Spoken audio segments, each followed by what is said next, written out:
అనగనగా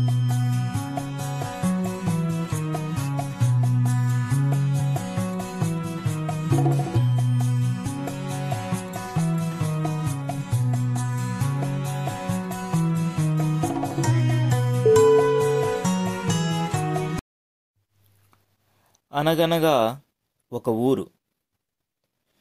ఆ ఊరిలో రత్తయ్య అనే రైతు ఉండేవాడు.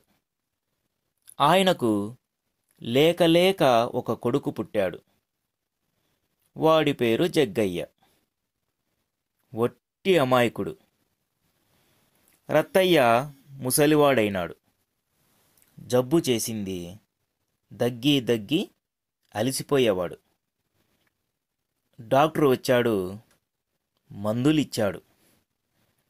మందు సీసా మీద బాగా ఊపి తాగండి అని ఉంది. జగ్గయ్య దానిని చదివాడు.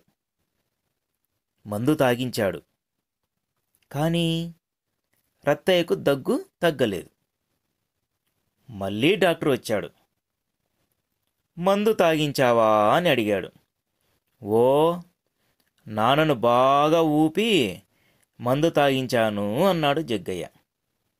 జగ్గయ్య తెలివి తక్కువతనానికి డాక్టరు నవ్వుకున్నాడు. నాన్నను కాదు, సీసాను బాగా ఊపి మందు తాగించాలని చెప్పాడు. జగ్గయ్య తాను చేసిన పనికి సిగ్గుపడ్డాడు.